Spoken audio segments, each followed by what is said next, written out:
সম্মানিত বন্ধুগণ, আসসালামু আলাইকুম। আজকে আমার রিভিউয়ের বিষয়বস্তু হচ্ছে নিউবিয়ন ট্যাবলেট। নিউবিয়ন ট্যাবলেটের জেনেরিক নাম্বার গ্রুপের নাম হচ্ছে ভিটামিন B1, B6 এবং B12।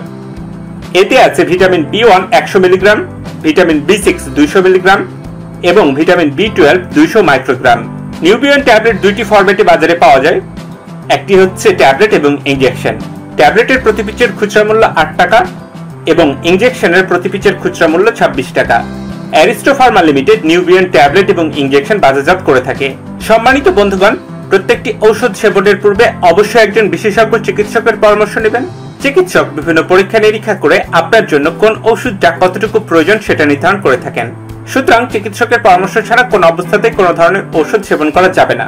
সম্মানিত বন্ধুগণ, কোন ওষুধ সম্পর্কে জানতে ওষুধের নাম বা জেনারিক নাম আমাকে কমেন্ট করতে পারেন। পরবর্তী কোনো ভিডিওতে সেই ওষুধ নিয়ে রিভিউ করব ইনশাআল্লাহ। চলুন এবার আমরা মূল বিষয়ে যাই। নিউবিয়ন ট্যাবলেট কি কি ধরনের রোগের চিকিৎসায় ব্যবহার করা হয়ে থাকে সে বিষয় সম্পর্কে এখন আমরা জানব। ভিটামিন B1, B6 এবং B12 এর অভাবজনিত রোগসমূহের চিকিৎসায় নিউবিয়ন ট্যাবলেট ব্যবহার করা হয়।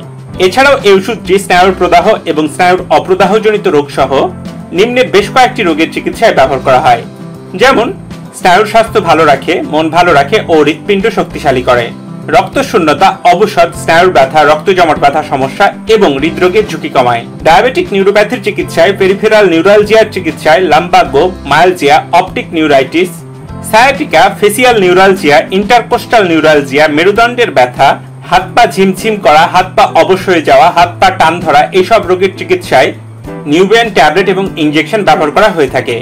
মাত্রা বা সেবন বিধি: দিনে 1 থেকে 3টি ট্যাবলেট অথবা চিকিৎসকের পরামর্শ অনুযায়ী সেবন করা যায়। ইনজেকশন ব্যবহারের পূর্বে অবশ্যই একজন বিশেষজ্ঞ চিকিৎসকের পরামর্শ নিতে হবে। পার্শ্ব প্রতিক্রিয়া: সাধারণত পার্শ্ব প্রতিক্রিয়া দেখা যায় না, কিছু কিছু ক্ষেত্রে অ্যালার্জিক সমস্যা দেখা যায়। গর্ভাবস্থায় স্তন্যদানকালে নিউবিয়ন ট্যাবলেট খাওয়াতে কোনো বাধা নাই, তবে ইনজেকশন ব্যবহারের পূর্বে অবশ্যই একজন বিশেষজ্ঞ চিকিৎসকের পরামর্শ নিতে হবে। শিশুরা এই ওষুধটি সেবন করতে পারবে কিনা এ বিষয়ে তেমন কোনো তথ্য পাওয়া যায়নি। সতর্কতা: স্পাইনাল কর্ড ক্ষয় হয়েছে এমন রোগীদের ক্ষেত্রে এই ওষুধটি সেবনের পূর্বে অবশ্যই একজন বিশেষজ্ঞ চিকিৎসকের পরামর্শ নেবেন। সকল ওষুধ শিশুদের নাগালের বাইরে রাখবেন এবং শুষ্ক এবং ঠান্ডা স্থানে রাখবেন। আজকের ভিডিও এ পর্যন্তই ছিল। সবাই সুস্থ এবং সুন্দর থাকবেন। আসসালামু আলাইকুম।